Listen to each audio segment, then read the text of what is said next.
their swamp. And I went to primary school, and they were ways they taught us to manage swamp. Thank you. Yeah, let's just 2 or 3 minutes. Yes. Lagos, a city under attack, not from the outside, but from its own state.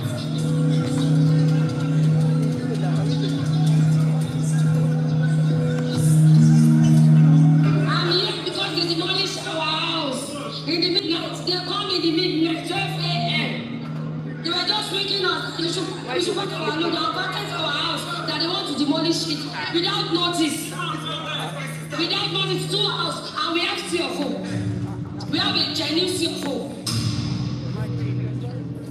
I have invested with my 30 years in ministry, not seeing them care, not seeing.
We take you now to the scene of the devastating demolition of Abuja, where we have obtained exclusive footage of the aftermath. We had a chance to interview an eyewitness who was in close proximity to the event and was able to provide a first-hand insight. So the little that I know about this demolition here is we have some issues that government said this is illegal land people bought from other people without common knowledge. So before they know, people that are starting putting their houses here, then the minister identified that this is an illegal area, it's a belong to government, and give people that order anybody has a house in here, so it's a right to come and lose his property before they come demolish it. If they give that line, anybody didn't come, they will demolish it.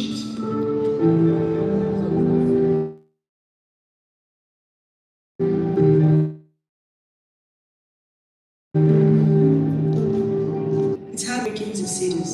A once thriving community, now reduced to rubble. This recent demolition of the way near the airport in Abuja has left many families without homes, without places to walk, and with dreams shattered.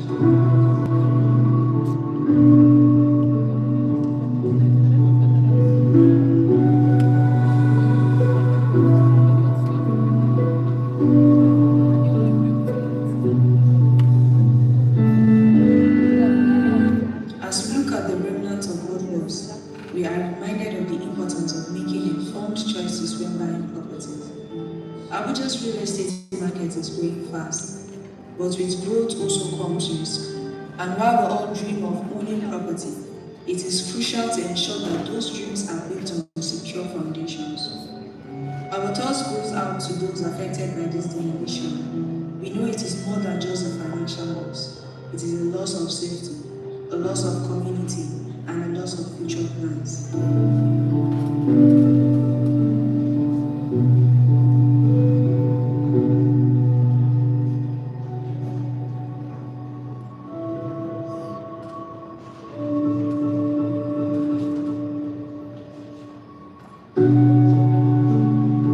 We urge everyone looking to buy property to carry out due diligence when you invest in a home, an office, or even land. It's essential to verify all legal documents, check for authentic land titles, and ensure that there are no hindrances or risks tied to the property. The state government is demolishing some residential and commercial buildings in various areas in Lagos. The government alleged that these buildings are illegal structures, poorly constructed, lacking planning permission, and obstructing canals and public access. Most of those buildings that were pulled down are dilapidated. They are not fit for habitation. And we are now in the stage that we are talking about all properties in Lagos State must have certificate of fitness for habitation.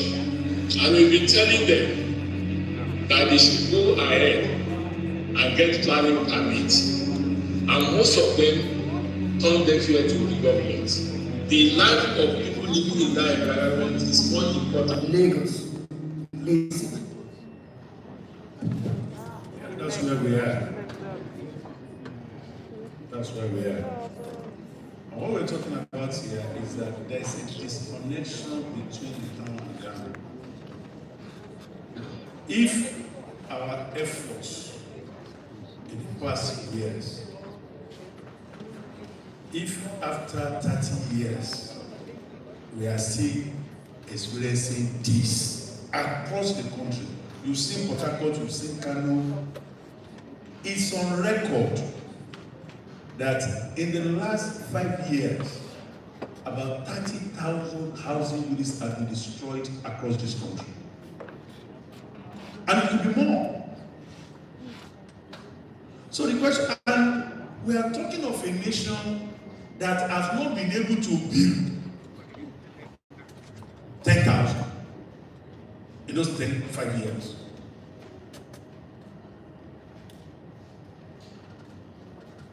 If everyone in government should sit down and read the SOTO that the keynote speaker referred to, and we're able to put value, because I'm a valuer, I'm a planner, I'm a valuer. The problem is that if we're able to put value on this demolition, on the so-called shanties, then we'll see how we are burning resources. And in the recent time, I started describing demolition and total clearance as a lazy and unintelligent approach to urban renewal. Because we taught us in primary school, they taught us.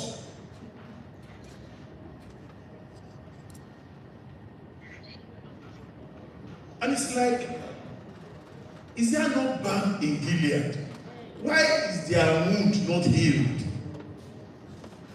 What is it that we are not doing right? What do we need to do to put an end? For every site that is demolished, the officers in charge, they were giving headache to Mr. President. Do we need to wait for Trump to tell us to stop demolition? Do we need to wait for Trump? Because the demolition in Nigeria is taking international dimension that we don't realize. I watched a video whereby the Chinese government responded to the demolition of Alaba. They said the demolition of Igbo shops in Lagos is not only a fight, it's not only that they are fighting Igbo, said they are fighting the Chinese government because these people are business partners. We are talking about terrorism, and it's like people were just not speaking to the reality until Trump spoke. Do we need to, because all these helpers crying, they were in the era of social media. It's all over the world. It's all over the world. That's why I'm trying, like Madam Vice Chancellor said, I'm believing that this year conference, starting from the discussion we're having now, we are going to hear now, we'll be able to come up with what are we doing? What are we printing? How can we communicate our research? How can researchers and policymakers, how can we work together to put an end to this thing? Because it's embarrassing to Mr. President. When they started demolishing trade fair, Abuja instructed that they should stop it. It's embarrassing. Whoever is demolishing is not making this country safe. It's not making the work of Mr. President easy. All this crime is a national embarrassment. We must stop it. And I'm believing that the panel that are coming, no matter how short the discussion will be, we need to come up with pointed, and we know them. That's why they were carefully selected. Thank you so much for listening to me. Our country will be better for this. Thank you so much.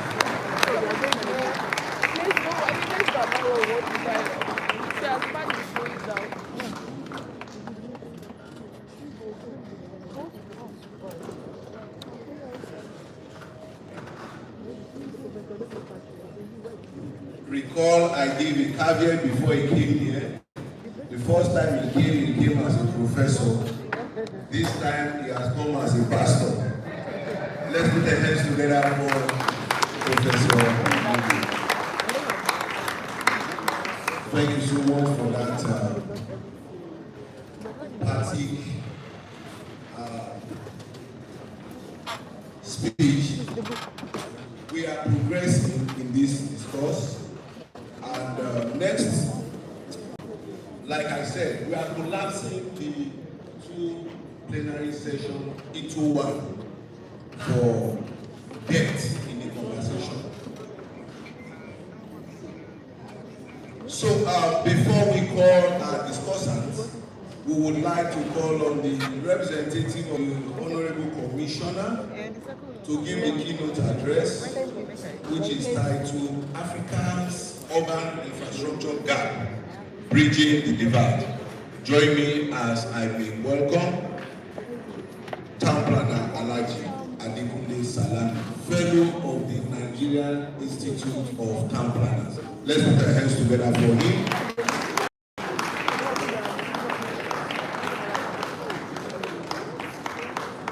If you don't clap well, we'll demolish your house.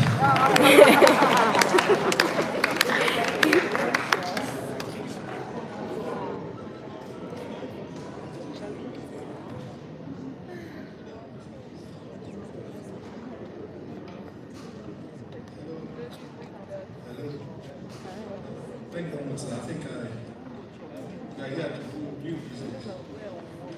I want to say something about you online. I won't bore you. You don't know demolish my papa. I have lost 7 to 8 strikes, and I'm speaking to it.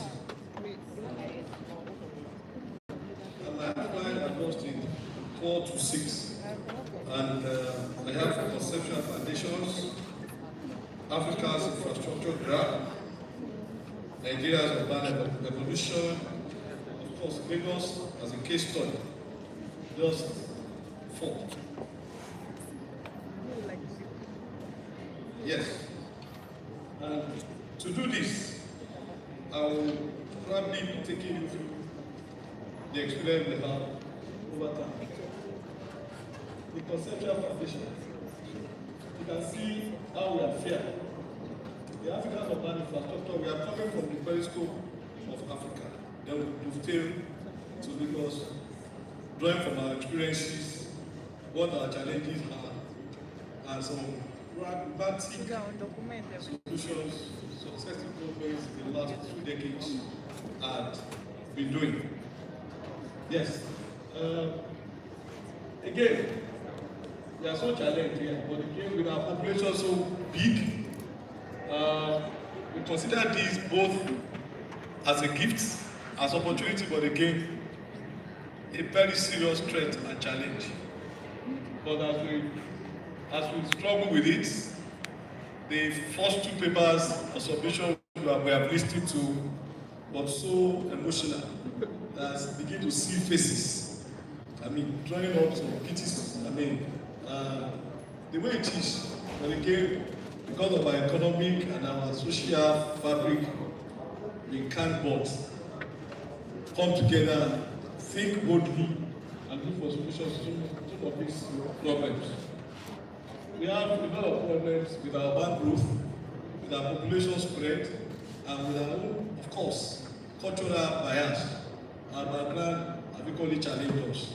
And we need to look into some of these things so that we can, thank you, so that we can begin to think boldly on ways to go further ahead. Yeah, Nigeria's urban development journey. We had considered looking into these platforms, the colonial legacy impact.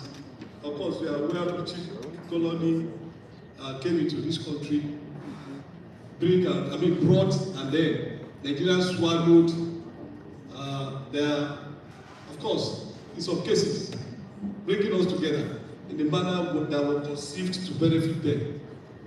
And we'll be looking at, like the other speaker has spoken, the benefits and the challenges our land use has brought to bear both on our colonial legacies and our cultural biases. Before the colonial government came here, we already have a different pattern of citizenship. And you want to bear with me that in those days, there are 40-year developments. But gradually we started to expand the frontiers, and probably because we thought we had modern planning due to some exigencies of challenges, the bubonic plague, and several other environmental problems.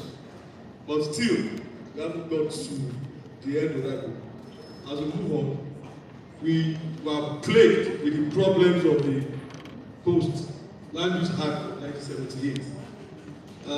Brother Professor Luby has explained the reasons why the decree, which of course graduated to become the act, came into being. But again, those challenges are there.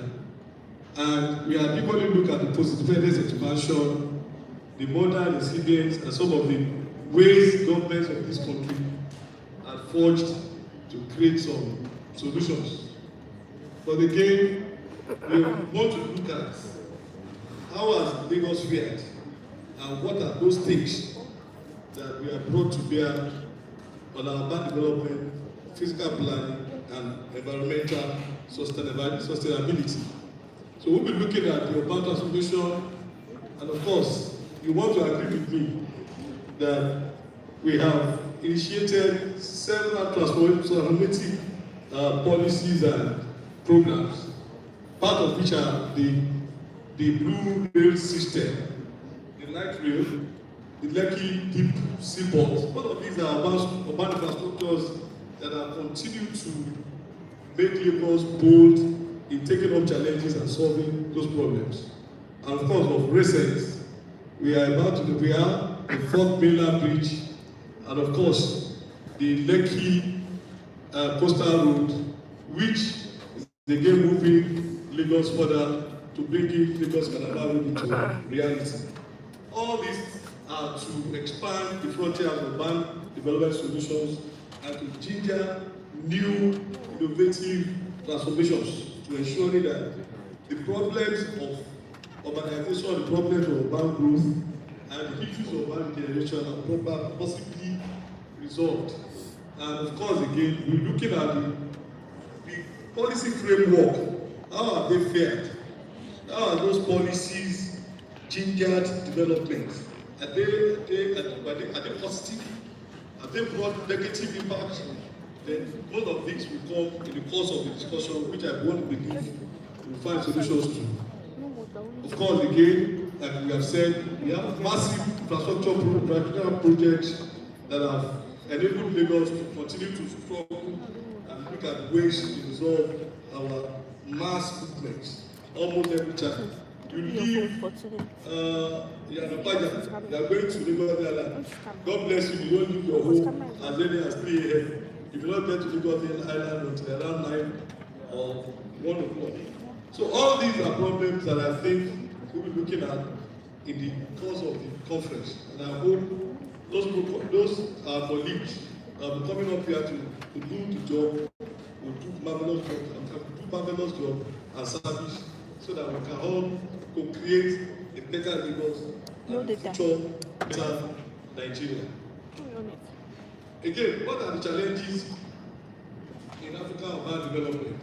We were taught earlier that we have policy implementation gaps. Part of this is implementation of development plans, limited financing capacity, of course, low budgetary allocations, slow land titling processes. So these are challenges that have been discussed earlier. Not yet. You have noticed most of these papers or submissions are coming from the same direction, and that is to tell us that we must sit together and fashion a new way to our future growth. We'll be looking at climate vulnerability, settlement challenges, and a whole lot of others. Of course, some of the programs and plans and projects that Lagos have done in a couple of years to solve some of these problems. But one of the issues that have bothered government is the availability of sound database. Governments, within the speed of time, have continued to battle with, and that's where our gown will, of course, become more important and relevant here. I hope by the time we do more further researches, we can begin to see the quantum of issues and problems that begin that sector. So some of the strategic pathways for infrastructure development in Lagos and what we have done are the ones we are seeing. Before you hear, we have attempted to remind and encourage, of course, increased housing through urban regeneration and smart solutions to housing delivery. And I want to believe, as we go on to plenary sessions, some of those issues will be properly dealt with. Hello, sir. Let's look at Africa's rapid urbanization presents both a challenge and an opportunity, because that I've said earlier. And we are looking at the continent. How can we begin to cater for this overwhelming problem, so that we can manage our growth and seize the moment and opportunity to build cities for the future? So now the final call of the Commissioner for an action. And I want to believe that Professor Lupi, having through this video created this platform, is doing a good job, and we are here together to see this come to fruition as we go along in this discourse. We stand at the defining moment where Africa must commit to sustainable land management, resilient infrastructure delivery, coherent institutions, community-driven development, and shared vision for cities that work for all, whether the privileged or less privileged, the poor or the rich, either pastor or imam, in whatever position you find yourself, it's time for action, and we must prefer solutions. On this note, I want to say a big thank you for this privilege and opportunity, and wish you a successful education. Thank you for this. Long live Nigeria, long live Lagos State, long live the University of Lagos. Greatest African. Great! Okay, we will make him an alumnus. Oh, it's one. Let's put our hands together for Town Salami. Thank you so very much. We will tell the commissioner that you spoke his heart, you spoke his mind, and the people received your address. Let's put our hands together once more for him.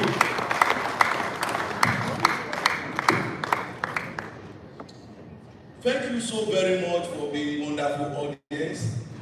We are moving to the next stage of this conversation, and may I tell our students that we have you in mind, and we are sure by the time you are leaving here, you will be fatter academically, you will be better food-wise, And you. All right, let's celebrate our Why did everybody say Thank you so much. So I'll quickly call on our panelists, and we'll run this for 30 minutes, trusting God that we will get this done. First, I want to recognize the presence of Engineer Oluwole Olumide Shotire, ably represented still by Town Planner Kunle Salami. Let's put our hands together for him. I hope they are grooming you to become governor of Lagos State. Let's put our hands together for him as he comes up the stage. Don't worry, this time around you are sitting to talk. Also, this man wears two caps just like Professor Nubi, a passionate estate surveyor and valuer, and is also by the side. His first is an estate surveyor and valuer, then by the side is a town planner. Please join me as we make welcome.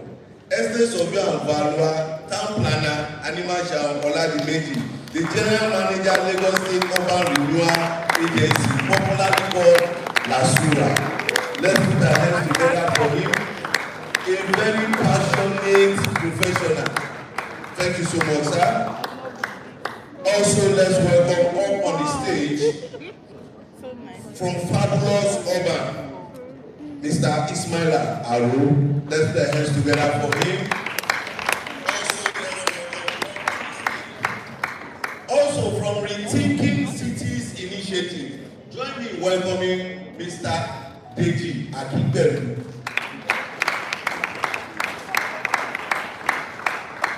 By his side, I'm told that he's a pro-poor campaigner.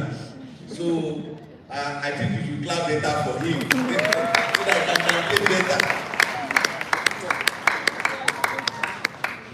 Also, we have from Eric Ball, Stephen, Lagos, Monica Umuna. Thank you so much. Maybe after this, I may engage you to have some conversation with you. So please, you can sit next to Chamberlain and Salam. We also have here present from the City Manager African Cities Research Consortium. Join me in welcoming Temilade Sesson.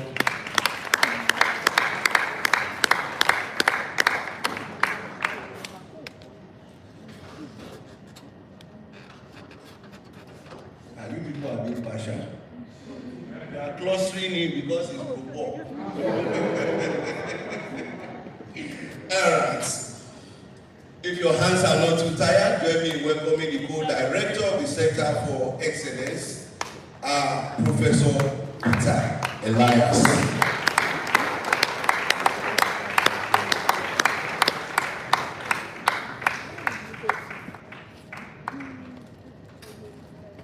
Let's put our hands together for him.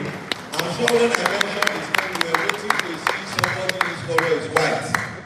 He's 100% Nigerian.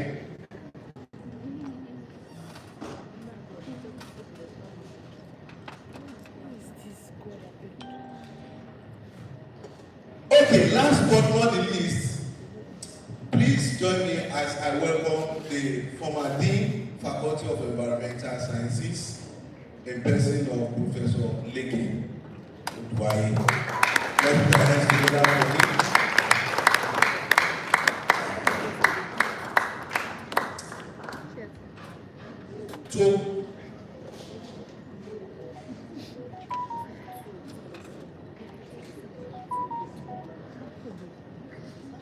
So sorry, because we are making two sessions so that we can save time.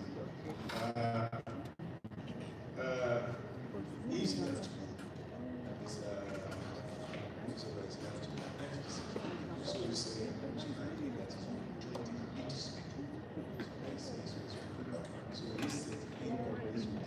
okay, to set the temple for us as the lead discussants, join me as I make welcome town planner Twin and again.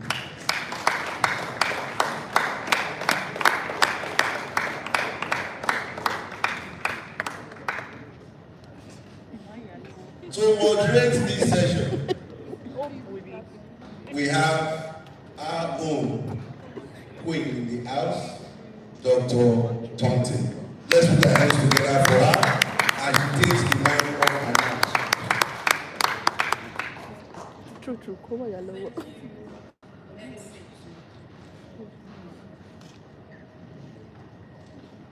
Ladies and gentlemen, welcome again to this conference on sustainable land development and urban infrastructure. To moderate the session with me is Builder Patricia Bukoy. She's seated there, and then when the time comes, she would come up.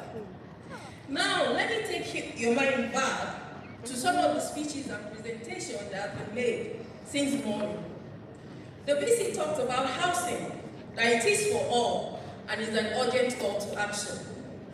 When the commissioner made the presentation, he also said a call to action is very needful. The VC talks about the Jakande administration and actually provided housing for everyone. Housing for the taxi drivers, housing for the traders, housing for the informal workers, housing for the low cadre in the civil service. And she also talked about building construction, materials, and that there is need for everything. And then she talks about moving from identifying problems to identifying strategies. And that's why we are here. We have the government representative, we have the people clamoring for co-production. Here we have people in the academia. And then when the lead speaker presented, he talks about projects not meeting local needs. He also talks about LUC lacking co-production. And then the Honorable Commissioner amazingly said housing shortages drive slum growth. Then, why the demolition? And I'm so glad that the GM Lasra is also here to start the conversation. And to start the conversation today, we call on Town Planner Tony Aide, who is the lead discussant for today, to start the conversation before we move on to the main question. Thank you.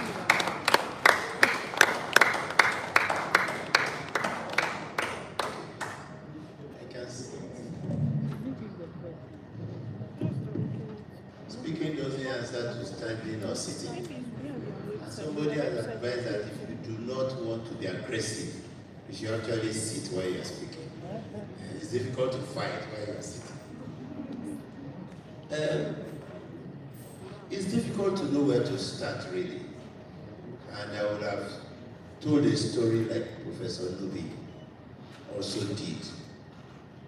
My opinion about land development and infrastructure in Nigeria is that we have wrong governance, we have wrong model.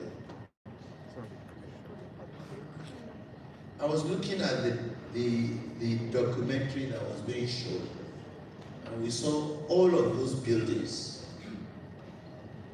And I just said to myself, if we maintain our present culture, the culture we have known since we were born, if we maintain it and we do not change it, we will not have a better environment than what we have. And I will explain this. I think it was Dr. Tonte that had an interview with me a while ago, maybe about 2 years now. And I was telling her that everywhere in Nigeria is informal. And she was saying, no, you are not living in an informal place. I said, I live in Omole Estate, Omole Phase 2, but it is informal. You know why?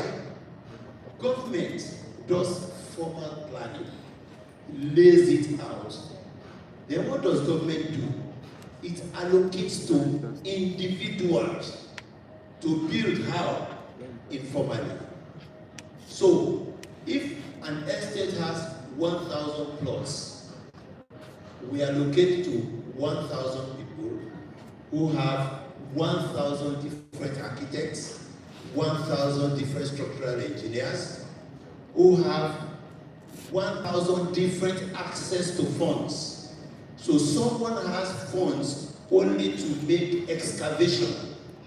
Another has funds to take it up to DPC level. Another has funds to build a 2-story building. And just right beside him, another has funds to do 10 floors. And they do all of these things, and we have a staccato of heights because we are all building individually, justifying that young Nigerian musician that said Nigeria jaga jaga. Because in other climes that we call the advanced world, nobody builds a house on his own. Land is parceled out to corporations, cooperatives, councils, major developers who have a template. They will design a development plan for one estate. They may have 5 typologies, but when you look into it, every block of a typology will have similarities. When you go to another place, you see the similarity. So there is focus, there is theme, there is order, there is sequence, because one person is building. One application from that company is taken to the town planning office. So the town planner is dealing with one master plan. It may have 1,000 units of buildings, but it's one master plan because it's coming from one entity. In Nigeria, that town planner is going to deal with 1,000 individuals. And because I want my plan to get out faster than Professor Nubi's own, what do I do? So the corruption starts. So the way I look at it, until we get away from, you have to get your own land. You know, as we're growing up, they say, have you built your house? Have you built your house? You have to buy your own land. You will discover that to have an organized environment, you don't need a land. All you just need is an apartment where to live. And this will not happen if we do not have good governance. And good governance will not happen if we do not have people who understand that government is set up to take care of the generality of the people, the greater generality of the people. What we have in Nigeria, and I'm sure you know it, is that government takes care of only a few people. And that's what makes things very difficult. And that's why people say they do not trust government. We're about to have urban regeneration project in Adeniji. So Fashola took us to the site on a Sunday evening to engage the community. And one of them just said, Mr. Governor, I want to speak, sir. I said, give him the mic. And his sentence was, Mr. Governor, sir, I'm sorry, we don't